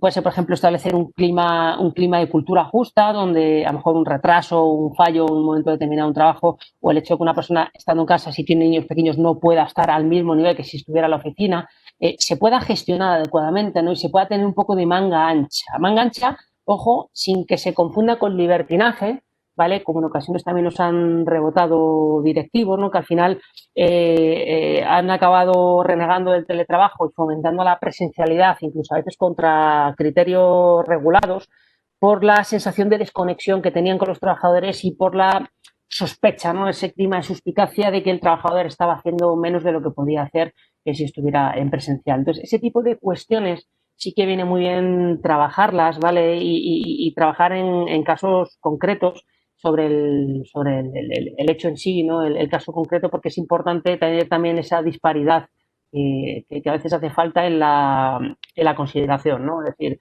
el hecho de dar confianza a una persona, hay un patrón mínimo que tú puedes dar de forma igualitaria, pero luego hay evidentes elementos de diferenciación, ¿no? Pues oye, mira, yo sé que esta persona funciona mejor en teletrabajo que esta otra, entonces a esta otra pues la tengo que llamar un poco más, tengo que hacerla venir a una oficina un par de días a la semana, es decir, hay una disparidad de criterios, ¿vale? Que sí que tendría yo la consideración de tener en cuenta, ¿vale? Pues eso, para evitar conflictos a futuro. ¿Recomendaciones? Pues yo animaría a que queden claramente separados los contextos, ¿vale? Es decir, quizás sea más difícil estando en casa, haciendo ese teletrabajo, separarlo, ¿no? Porque al final hay una tendencia a una mayor flexibilidad, pero presente para que esa flexibilidad no se convierta en algo totalmente generalizado, que nos genere a veces jornadas de trabajo que no acaban nunca, ¿no? Aunque tengan periodos de descanso entre medias, sí que es bueno también mentalmente tener un momento de decir, mira, pues yo como muy tarde, a las 6:30, 7, apago el ordenador, ¿no? O cierro todo lo que tengo que hacer. Eso es importante, ¿vale? Y ahí sí que la empresa, si veis que estáis teniendo problemas, que os llegan correos de escritos de trabajadores a las 10 de la noche, a las 11:30, a la 1 de la mañana, como ha llegado a mí de algún compañero, también en una situación un poco peculiar, pues sí que es interesante decir, oye, salvo que esto tenga una justificación concreta y que no sea un problema para ti, pues a lo mejor tengo 3 niños en casa y la mejor hora para trabajar o gestionar el correo o darle a la cabeza pues es cuando los acuesto pues a partir de las 10 de la noche, ¿no?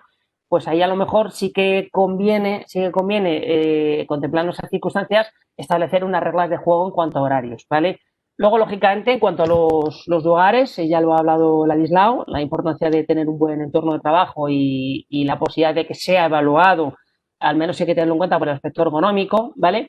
Porque, lógicamente, nuestra casa, si no la tenemos preparada antes como despacho, pues el que estemos tantas horas ahora dentro de ella, pues a lo mejor no es el contexto más adecuado y tenemos que poner unos mínimos requisitos y ver si esa persona está llegando a esos mínimos requisitos, lo cual también le va a influir a nivel psicosocial. Lógicamente, una mala postura de trabajo pues va a generar ciertas sensaciones internas en el cuerpo que no van a resultar positivas para tener un buen estado mental, ¿vale? Esto es un hecho.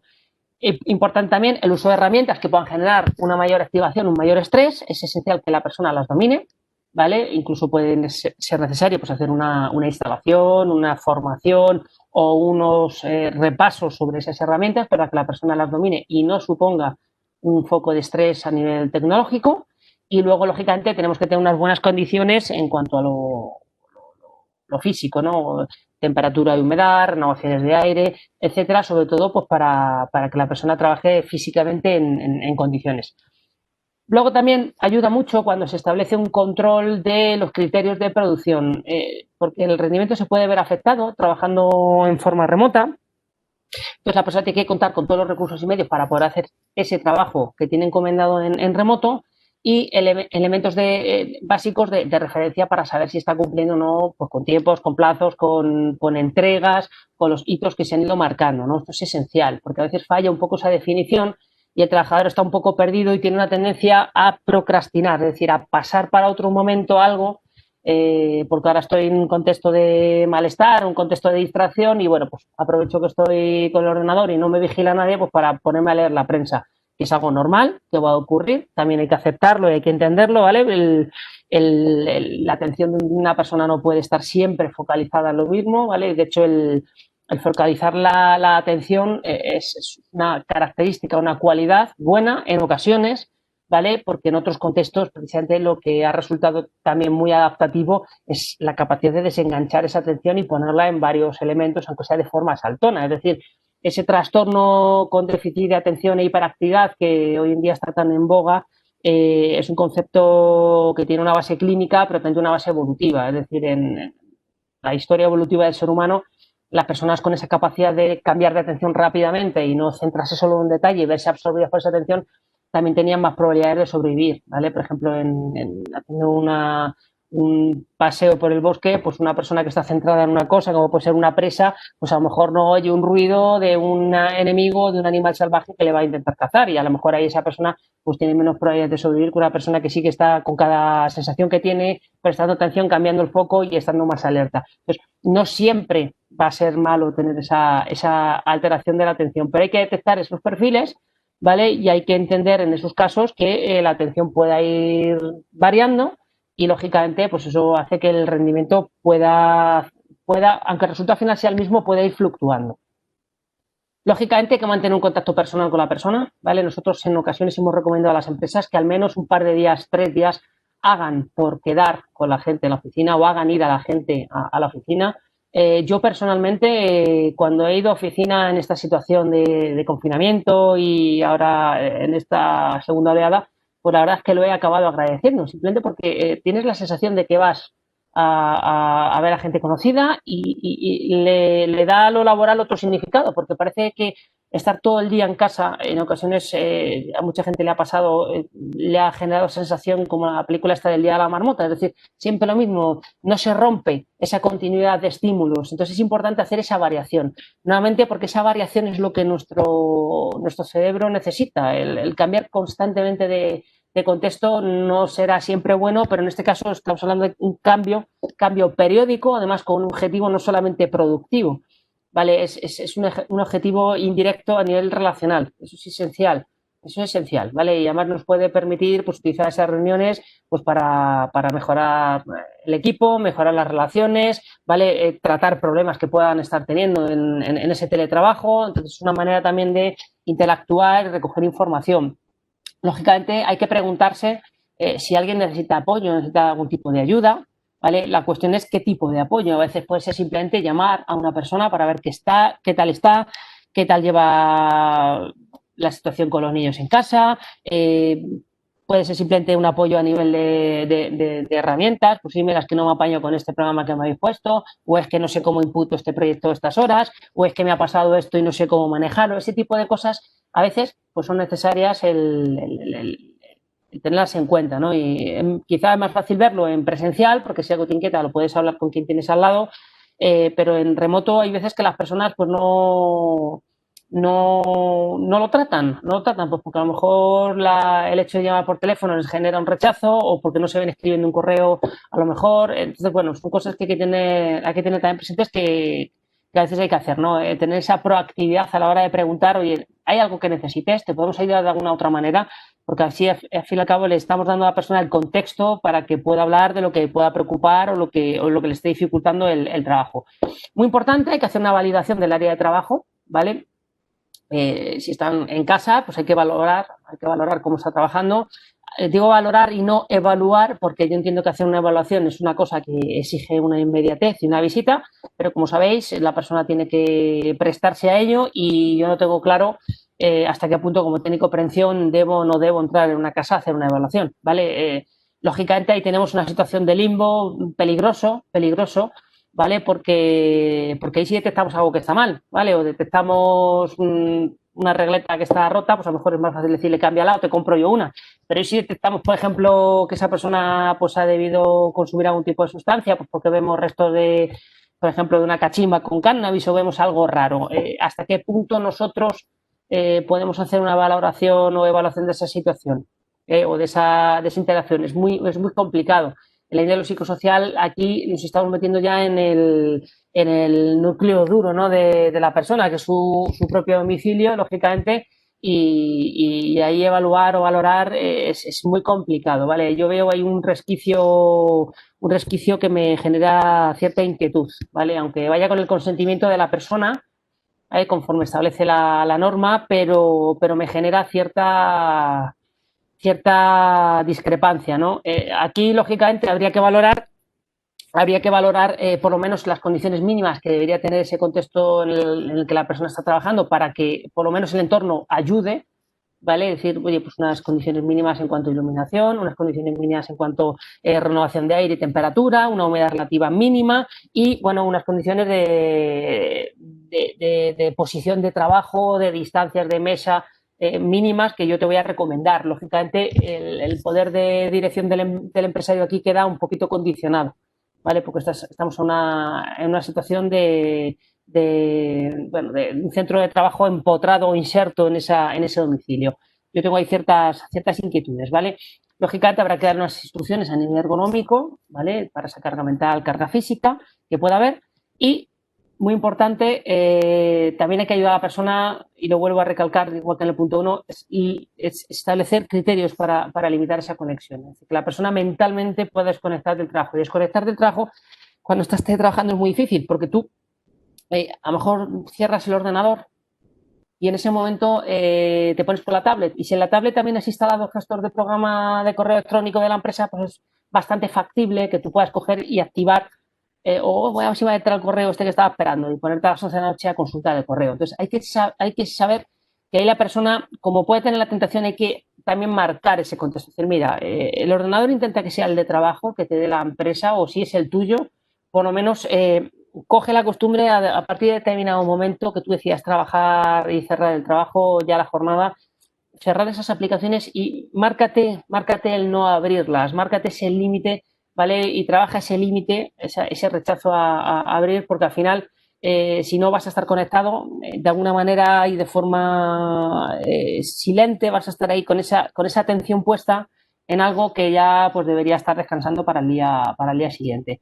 Y muy importante, yo creo necesario cuando se hace este teletrabajo, dependiendo de la situación, dar algún tipo de recomendación de salud, ¿vale? Aunque sea de forma general, mandar algún enlace a la persona para que entienda que es esencial separar y dedicar algo de tiempo a comer, dormir y entrenar, hacer deporte de manera sana, ¿vale? Y dedicar tiempo a actividades de ocio. Es decir, ahora se complica todo porque, bueno, dependiendo de la comunidad autónoma en la que estemos, hay ciertas restricciones de movilidad.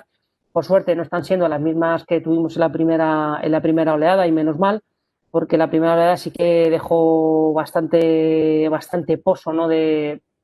Con esa limitación y bueno, siempre con un ocio saludable y un ocio responsable, pero yo creo que es importante marcar a la persona pues, que intente hacer actividades donde sin ponerse en riesgo a sí misma ni ponerse en riesgo a los demás, pues pueda desconectar y pueda hacer las cosas que antes de todo esto le gustaba hacer, ¿vale? Es esencial el hacer actividad al aire libre, ¿vale? El teletrabajo también condiciona que al no salir de casa para trabajar, a lo mejor la poca luz del sol que podíamos recibir en un entorno pues se pueda reducir al mínimo total. Entonces es importante dedicar un tiempo a un paseo a plena luz del sol si es posible.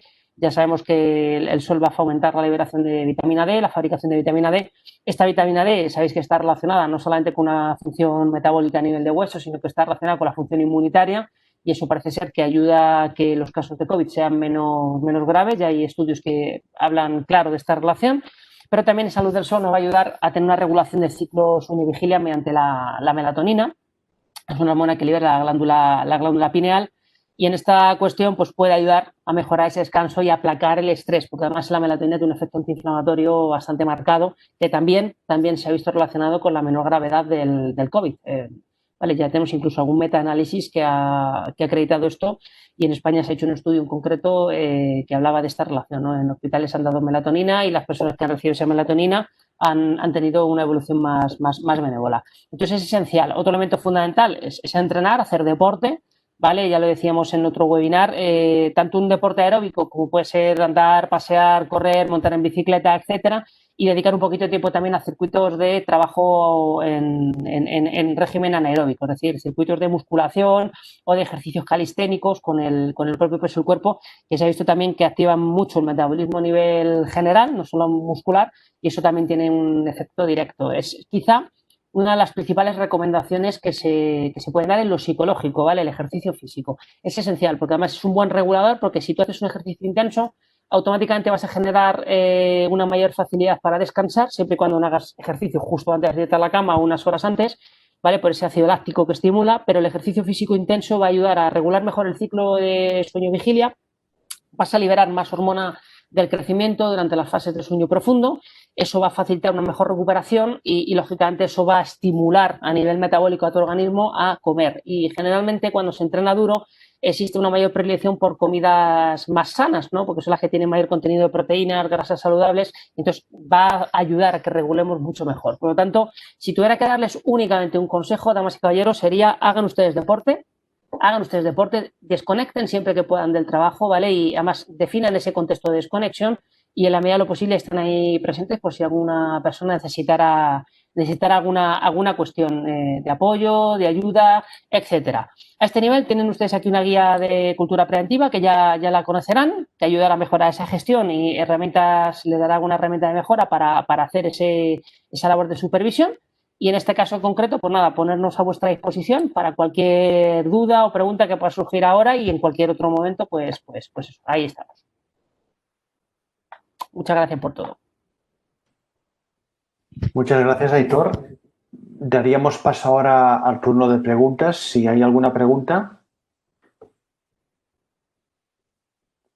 Mientras no surge ninguna, Aitor, a mí esta última transparencia que has puesto con las recomendaciones, sí. Quizás siempre digo lo mismo, ¿no? Pero me encajarían también que podrían ir perfectamente dentro de un plan de contingencia, ¿no? O sea, tener toda la parte psicosocial prevista. Yo entiendo que la primera oleada de COVID quizás nos pilló por sorpresa, pero todas estas recomendaciones de qué comunicación voy a dar, qué tipo de apoyo voy a dar, etcétera, ya tenerlo un poco ya previsto y detectar, por ejemplo, si gente que va a dar comunicación o que va a dar apoyo necesita formación para poder dar apoyo a nivel psicosocial y demás, pues prever esta formación, ¿no?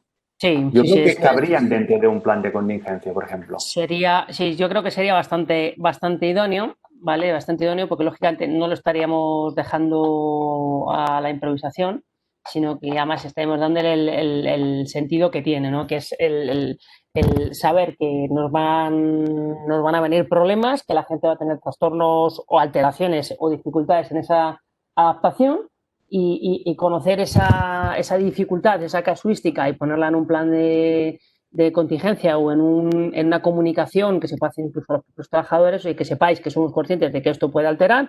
Y aquí tenéis una serie de pautas, medidas y una serie de recursos si hace falta alguna cuestión. Pues yo creo que es bastante razonable, ¿vale? Bastante razonable el hacerlo.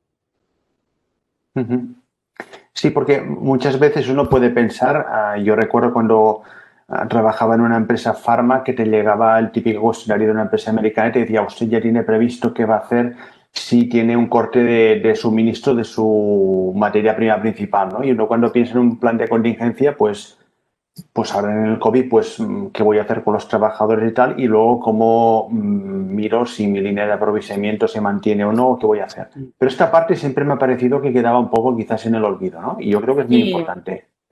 Yo creo que se ha dado siempre por supuesto, ¿no? Que la gente al final, bueno, siempre se dice, oye, eres adulto, tienes capacidades, tienes experiencia en la vida y siempre se da un poco por hecho que la gente va a ser capaz de afrontar estas situaciones. De hecho, cuando hay un problema en este área y se puede generar una situación clínica, se suele hablar de trastorno adaptativo, ¿no? El trastorno adaptativo es una etiqueta diagnóstica que viene a indicar que la persona está teniendo un problema porque no es capaz de adaptarse a algo a lo que se supone que por contexto cultural, circunstancias personales, debería ser capaz de adaptarse. ¿no? Entonces, en este caso en concreto, sí que cuadraría ese trastorno adaptativo en un momento determinado.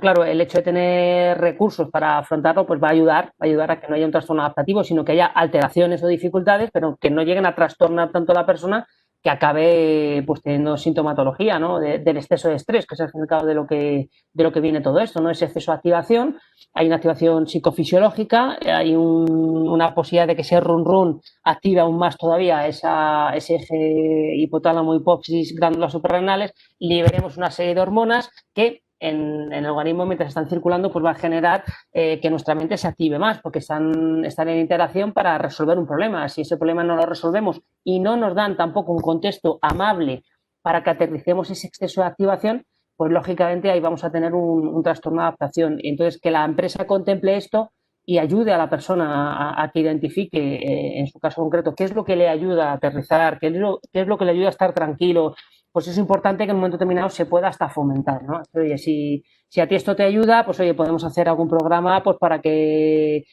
tengas información de esto, o te vamos a facilitar que puedas ir a un gimnasio y te damos una parte de la cuota. Hay que apoyar de alguna manera a la persona y que se sienta que eso se está haciendo. Sí, sí, porque por ejemplo, recordando la primera oleada, uno puede pensar, bueno, ya estamos habituados, ¿no?, a teletrabajar. Muchos pues podemos teletrabajar en casa porque tenemos quizás trabajo más, no de operario a pie de máquina, pero entonces se añadía todo esto que tú decías, ¿no?, de poder diferenciar entre cuando estoy en mi ámbito personal y cuando estoy en mi ámbito laboral dentro de tu hogar de trabajo, bueno, de tu vivienda. Entonces, allí se juntaba que de repente cierran las escuelas y ¡pam!, los niños en casa, y creo que ese fue uno de los estresores más importantes que hubo, ¿no?, de tener que teletrabajar y encima tener a tus niños por ahí, pues cuando la empresa pues te pedía resultados, ¿no? Eso ha sido muy difícil. De hecho, hemos tenido alguna petición de ayuda urgente porque ha habido clientes que han tenido trabajadores que directamente han solicitado menos carga de trabajo o ya han puesto como alternativa que si no se tenían que coger una baja porque era imposible manejar. La situación también, no solamente en teletrabajo, ha ocurrido, y si hay confinamientos o hay actuaciones desde el punto de vista de salud pública que restrinjan la movilidad, es la necesidad de desconectar, ¿no? Que se va a ver mermada. Es decir, yo pues un operario en una encapsuladora, por ejemplo, estoy en una industria haciendo cápsulas de un producto y en un momento determinado termino mi jornada y me voy a mi casa y me tengo que quedar en mi casa, no puedo hacer nada más porque la población está en estado de confinamiento y yo tengo que quedarme. Entonces, ahí sí que hay también un problema, ¿no? Porque no puedo hacer uso de ese criterio personal pues para ir al cine, estoy limitado, ¿no? Y eso también en ocasiones ha generado bastante problemática. Sí, Aitor, nos ha llegado una consulta por el chat. Sí, tú comentabas que los riesgos psicosociales, voy leyendo, es difícil de anticiparlos o es imposible o muy complicado y solo se puede reaccionar a ellos. Esto es lo que nos indican aquí, ¿no? Es de lo que se ha entendido lo que tú has explicado. Lo estoy leyendo, sí. Me comentáis, claro, sí, la pregunta va muy bien orientada. Vamos a ver. El principal problema es que hablamos de riesgo desde el punto de vista de definición legal como la probabilidad de que una persona sufra un daño en un contexto laboral a su salud, ¿vale?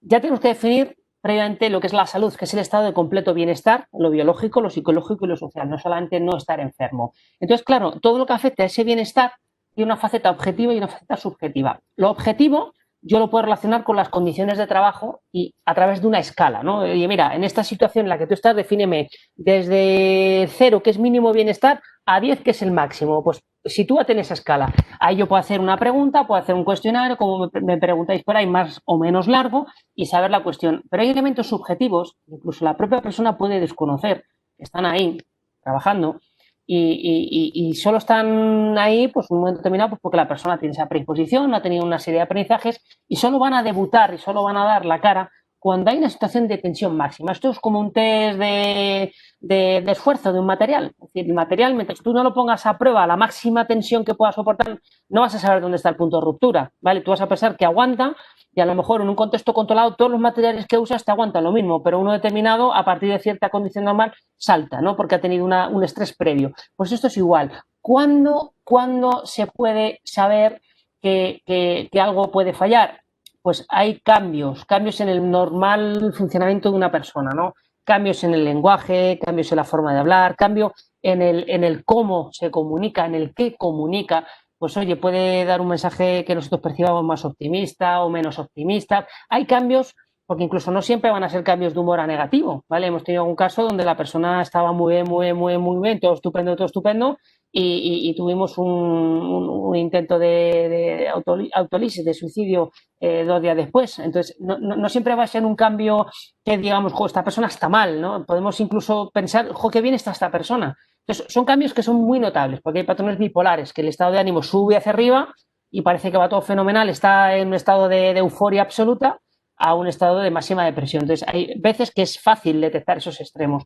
Pero realmente cuestionarios, pues mirad, a veces es mejor una simple llamada de teléfono, ¿vale? Si vemos que algún mensaje o algo no nos cuadra.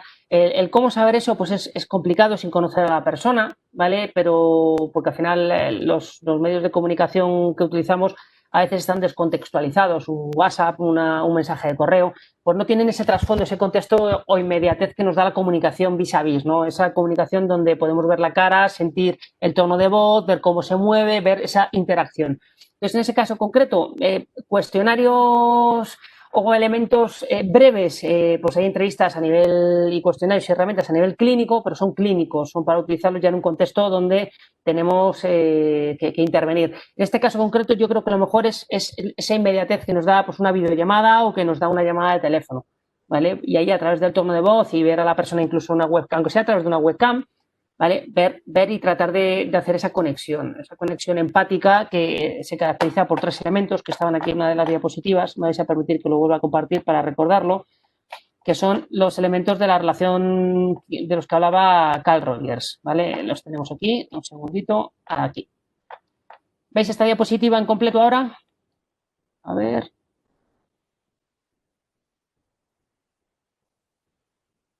Aquí. ¿Se ve?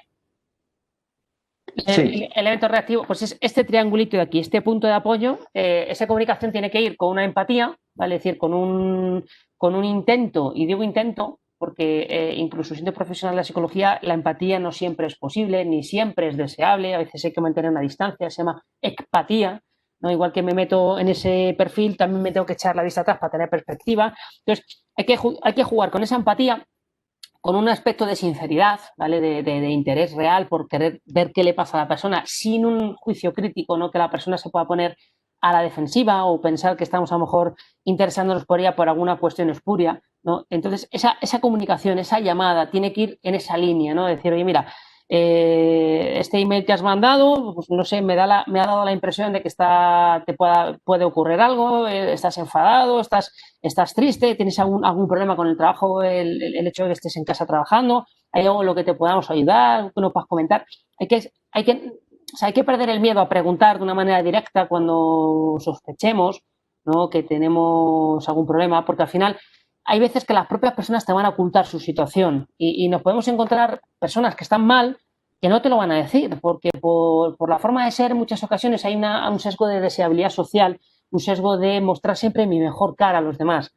Y eso a veces es una cuestión cultural, es una cuestión de educación, es una cuestión de carácter, hace que las personas no levanten la mano para decir que hay un problema o en un momento determinado sienten que no tienen derecho a quejarse o que no tienen la posibilidad de hacerlo. Entonces, en lo telemático nos va a ocurrir mucho, ¿no? Es muy fácil irse a un exceso de rendimiento, un exceso de trabajo y no decir, oye, ¿qué pasa aquí? Que yo estoy trabajando ahora mismo 12 horas al día en vez de 8 como tendría que hacer, ¿no? Entonces, hay un problema ahí en esa gestión. Ahí es importante el ser capaz de leer eso. Realmente el problema de los test y los cuestionarios es que al final se hacen con unos criterios distintos a lo que es la detección inicial, ¿no? El problema es que los cuestionarios tienen una finalidad evaluadora, ¿vale? Y por lo tanto tenemos que cumplir unos mínimos criterios de fiabilidad, de validez, ¿vale? Y de consistencia. Entonces, eso exige que no se puedan hacer 5 preguntas nada más, sino que hay que hacer una serie de elementos pues, para tener unos factores y que el test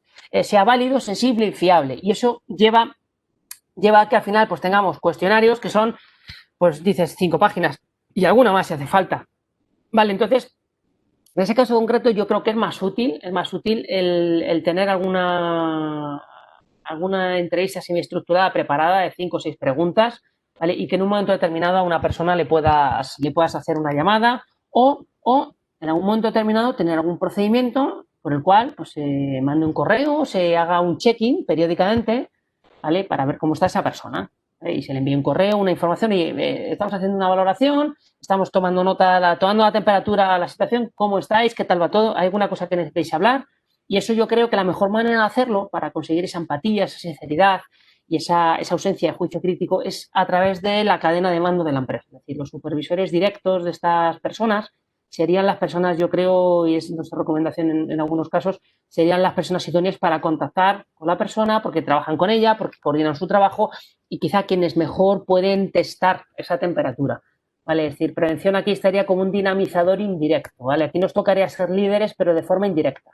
¿Vale? El fomentar que los mandos intermedios dediquen tiempo también a estas cuestiones psicosociales. Hay que entender que lo preventivo es una cuestión que tiene que estar integrada en el trabajo y lo psicosocial no deja de ser una cuestión de riesgos y de áreas que tienen que estar integradas en el día a día.